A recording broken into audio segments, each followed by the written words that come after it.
제가 이게 목줄이에요. 유튜브, SNS, 트위터, 인스타그램 뭐 이런 거. 웬만한 SNS는 다 하고 있어요.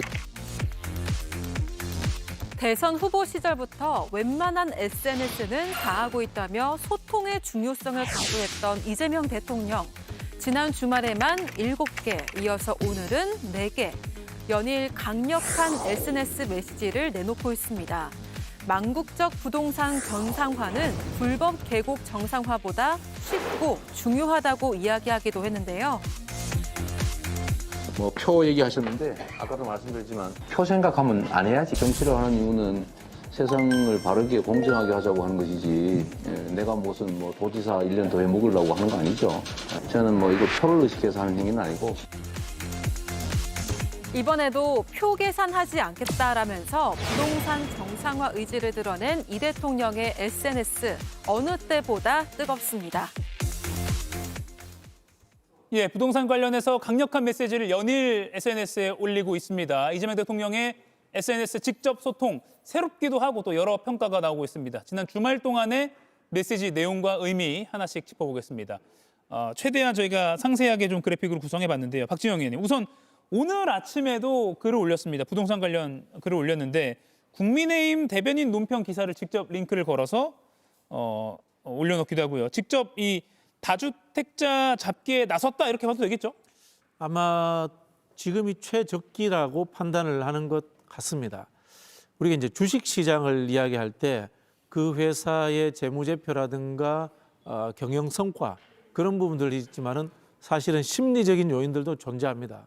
그러다 보니까 과거에 기재부 장관이 발언하면 주식이 오른다. 어떤 장관이 발언하면 주식이 내린다. 이런 이야기도 있었지 않습니까? 예. 즉 정책 결정권자의 의지가 언론을 통해서 전달되는 것이 심리적으로 영향을 미치기도 합니다. 그런 부분에서 이번에는 반드시 부동산을 잡아야 되겠다라는 강한 의지의 표현이 아닌가 싶고요. 예. 저는 지금 현재 이제 주식시장의 화랑과 더불어서 전체적으로 우리 한국인들이 하는 투자, 보통 이제 주식 아니면 부동산이지 않습니까? 여기에서 주식의 화랑으로 흐름을 바꿔가려는 의지, 이런 것들을 좀 전략적 메시지를 내므로 인해 가지고 좀 더 강하게 좀 어필하겠다. 뭐 그렇게 저는 해석이 됩니다. 머니무브라고 부르는. 그렇죠. 부동산에 고여 있는 물을 주식 투자 시장으로 좀 옮겨보겠다라는 이재명 대통령 의지가 읽힌다라고 평가해 주셨습니다. 김기웅 의원님, 그런데 국민의힘 대변인 논평 중에 부동산 배급에 만족하라는 거냐라는 표현을 가지고 이 대통령이 시대착오적 종북몰이 그만하라 이렇게 직격했습니다. 굉장히 듣기 불편하셨나 봅니다. 대통령이 좀 품 넓게 좀 좋게 봐주시면 됐겠는데 국민의힘이 문제 제기한 건 뭐냐면 왜 공공주택만 말씀하시냐 이겁니다. 이번에 서울 도심에 6만 채를 공급한다는 거 아닙니까? 그 6만 채가 2031년 빨라야 2031년에 입주할 수 있습니다. 그리고 임대 물건까지 합치면요, 그게 반도 안 됩니다.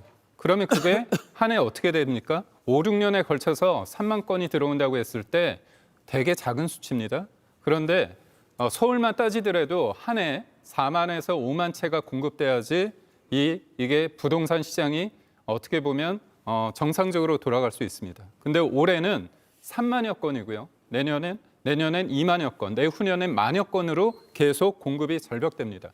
결국 가장 쉬운 방법, 가장 정상적인 방법은 재개발, 재건축이라는 민간의 영역에 대해서 숨통을 틔워주는 겁니다. 근데 이재명 대통령께서 토지거래 허가제로 묶어놨기 때문에 대출을 일으킬 수가 없습니다. 그래서 재건축, 재개발을 하는 쪽에서 이주를 하려고 해도 하지 못하는 경우에 있습니다. 결국 국민의힘이 주장하는 바는 뭐냐면 민간의 영역에 대해서 시장이 원하는, 국민이 원하는 이 방향을 왜 도외시하고 왜 공공주택 이 부분만 강조하느냐, 그 부분에 대한 비판입니다. 예, 뭐 이건 정책적으로 뭐 여야가 다툴 수 있는 부분이라고는 생각이 듭니다. 지난 주말에 이 대통령이 직접 올린 소셜미디어 게시물 한번 볼게요. 지난 토요일, 그러니까 1월 31일에만 총 4개의 글을 올렸는데 그 가운데 3개가 부동산 관련이었습니다. 뒤에 3개가요. 초록색으로 표시한 겁니다. 여기 보면 망국적 부동산 정상화 불가능할 것 같냐? 5,000피, 그러니까 주식이죠. 그리고 계곡정비, 경기도지사 때 했던 거죠. 이거보다 쉽다. 이렇게 자신감을 내비치기도 했습니다. 조기현 의원님. 네. 상당한 자신감을 대통령이 직접 국민들에게 내비치는 것 같아요. 그렇죠. 그러니까 계곡 정비 사업도 그렇고요. 오천 코스피도 공통점이 있습니다. 일반적으로 이 제안이나 이 문제 제기를 했을 때 다들 불가능하다고 평가했던 겁니다. 그런데 결국 해냈습니다. 그러니까 부동산 문제는 훨씬 더 복잡하고 이해 충돌이 있었고 실패한 경험들이 많기 때문에 그것과 단순 비교할 수 있냐라고 비판하지만 아까 2019년 이재명 대통령이 계곡 정비와 관련해서 한 자료 화면에 있는 것처럼 표계산 안 하고 공정하고 바르게 행정을 해야 된다는 원칙에 입각해서 하면 부동산 관련 대책에서는 사실 쓸 수 있는 수단이 많습니다. 예. 그러니까 대통령이 신년회에서 언급한 처럼 그 중에 하나가 세제를 통한 그 제재인데 그건 최후적 수단이라고 얘기했습니다.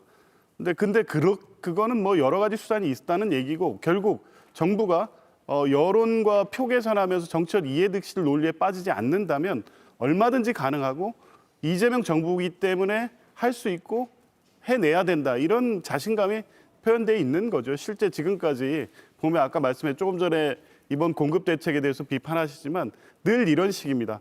공급이 중요한데 왜 수요 억제만 하느냐. 그러면 공급 대책을 발표하면 실제 청년들이나 집 없는 서민들은 직장 근처에 서울의 어떤 좋은 주택을 받고 싶은데 예. 수도권 인근에 잔뜩 공급한다 하고 그것도 10년 후에 공급되는데 그게 공급 대책이냐라고 비판해서 시장의 불씨를 부추깁니다.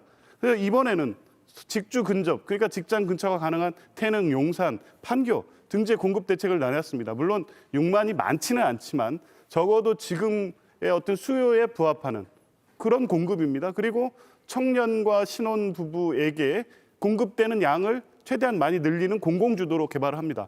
지금까지 국민의힘이 비판해왔던 올바른, 바른 방식의 공급 대책 아닙니까?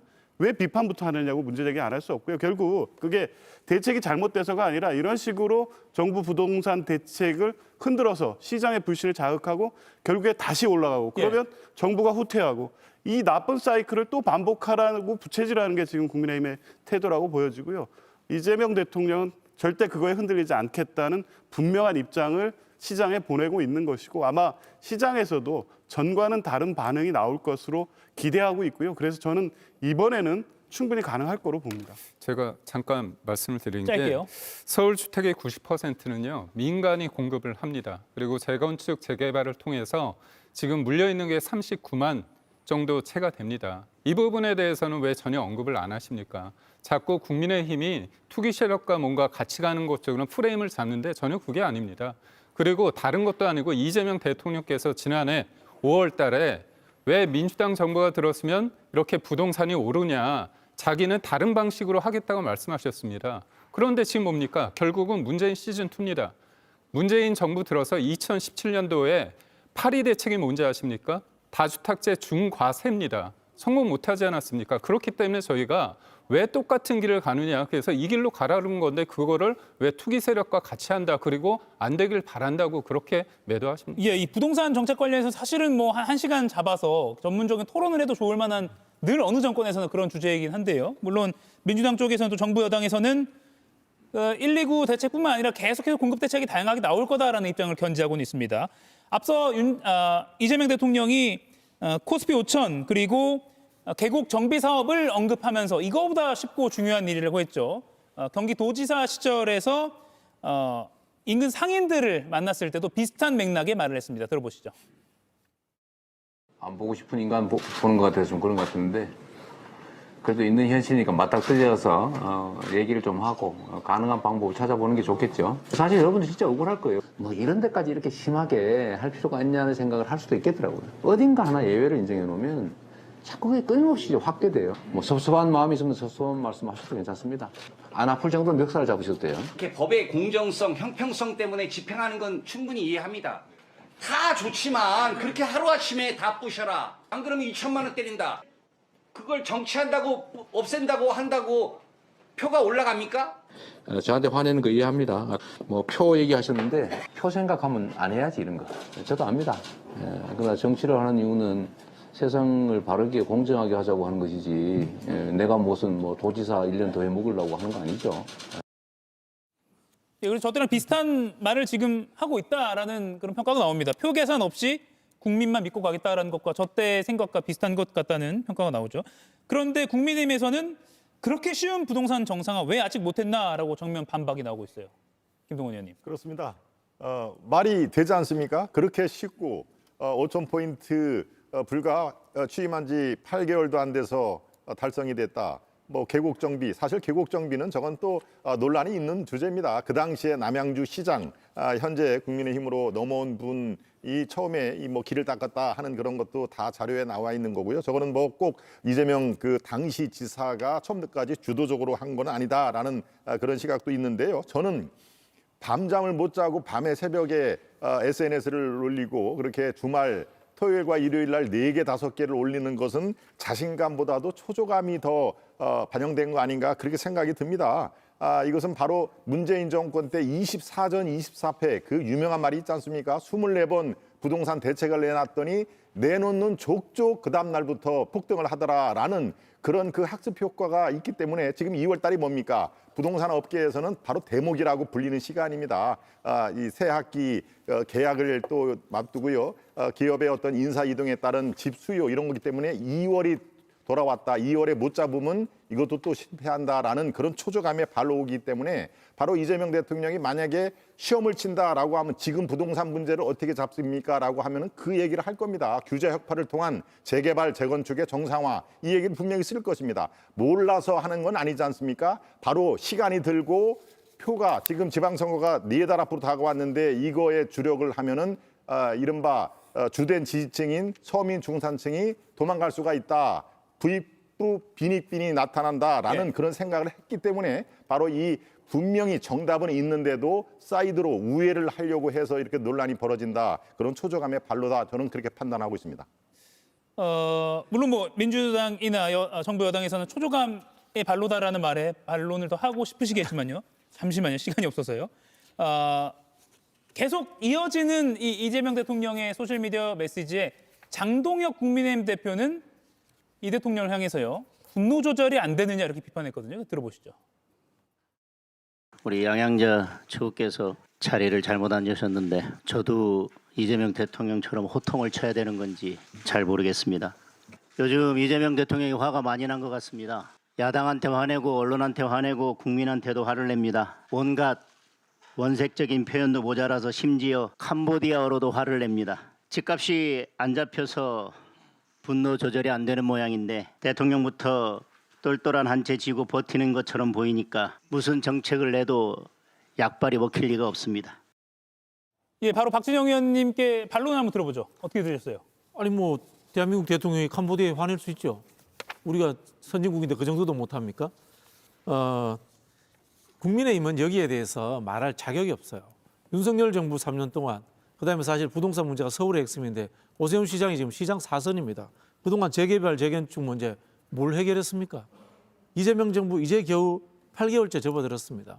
그런 부분에서 좀 지켜보는 인내심을 가져야죠. 다만 저는 이재명 대통령의 호통이라는 것이 신뢰를 향한 전략적 목소리라는 생각이 듭니다. 앞서 표계산 이야기를 했고요. 사실 민주당 정부가 부동산 정책을 많이 이제 새로운 것들을 과거 역대 정부에 내놨습니다만 결국은 당 내부에서도 반발이 생깁니다. 왜? 선거 때문에, 예. 표 때문에 이런 거 아닙니까? 즉 이재명 대통령은 거기에 연연 안 하겠다는 겁니다. 연연 안 하겠다는 것을 강한 목소리로 내는 거고요. 우리 주식시장 이야기를 앞서도 했습니다만은 실제 성과 외에 시장의 신뢰를 얻기 위해서는 정책의 일관성, 바뀌지 않는다라는 신뢰를 주는 것이 굉장히 중요합니다. 그런 부분에서 이재명 대통령이 이번만큼 나는 민주당에서 뭐라고 하든 선거가 있든 말든 절대 후퇴하지 않는다라는 강한 의지를 표현한 거고요. 그 대표적인 사례가 다주택자 양도세 유예 문제 관련해서 정부 정책 관료가 살짝 또 연기될 수 있다는 뉘앙스의 이야기를 꺼냈습니다. 그러자마자 이재명 대통령이 그걸 또 단칼에 끊어내버립니다. 즉 절대 안 바뀐다. 이번 부동산 정책만큼은 무조건 끝까지 잡고 간다라는 신뢰를 만들기 위한 과정이다. 저는 그렇게 해석을 합니다. 예. 오늘 발표된 리얼미터가 조사한 대통령 국정수행 평가 보겠습니다. 1월 5번째 주 54.5%가 긍정, 그리고 40.7%가 부정입니다. 1월 둘째 주에 56.8%에서 조금 떨어졌다가요. 3주 만에 반등한 결과가 나왔습니다. 그래서 아마 박지영 의원의 분석과도 합쳐보면 이렇게 지지율이 다시 높아질 때 코스피 5천이 돌파할 때 또 집값 잡기에 전면에 나서는 게 적시라고 판단했을 수도 있을 것 같습니다. 이재명 대통령의 이 직접 소셜미디어 소통에 대한 평가가 여러 가지가 나오고 있는데요. 이재명 대통령은 후보 시절에도 정치인은 국민과 직접 소통해야 한다라고 소통에 대한 의지를 드러내기도 했습니다.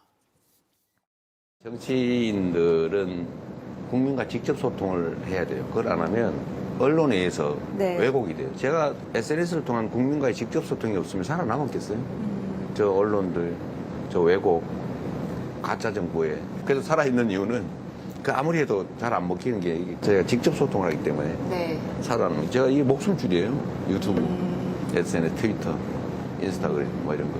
웬만한 SNS는 다 하고 있어요. 예, 이게 제 목숨줄이다. 웬만한 SNS는 다 하고 있다라고 표현했습니다. 대통령의 직접 소통, 미국에는 트럼프 대통령이 대체로 많이 하고 있잖아요. 근데 우리나라 대통령도 상당히 자주 게시물이 이제 올라오고 있습니다. 여야 두 분께 평가를 여쭐게요. 김기용 의원님 어떻게 보세요? 성남시장일 때랑 경기도지사 그리고 대한민국일 때 소통 방식이 달라져야겠죠. 본인이 주변에 능력 있는 참모를 믿고 그 사람과 함께 하는 게 맞지 않겠습니까? 본인이 직자적으로 했을 때 그 말의 무게감이 다르지 않습니까? 예를 들어서 다주택자 관련해서 중과세 유예 언제까지 계약분 관련해서 5월까지는 좀 봐준다고 얘기를 했습니다. 근데 며칠 후에 김영목 정책실장이 그때까지는 도저히 불가능하기 때문에 한두 달 더 본다고 했습니다. 제가 단언컨대 한두 달보다 더 갈 수밖에 없습니다. 결국 정책이라는 게 본인이 직자적으로 생각나는 것들을 표현하는 게 소통이 아닙니다.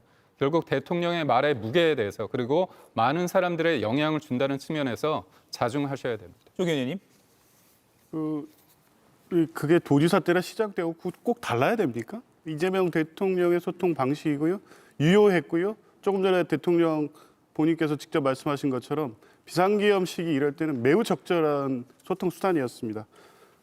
이게 실제 국민들에게 정확한 정보를 전달하고 대통령의 의지를 표시하고 이런 것으로 매우 유효 적절한 수단으로 사용되고 있다면 비판할 일이 아니죠. 오히려 도어 스태핑 같이 윤석열 전 대통령이 시도했던 실제 정책 사안에 대해서 제대로 판단하지도 못하고 내용도 파악하지 못한 상태에서 그런 방식의 직자적 소통을 하다가 결국 실패한 거 아닙니까?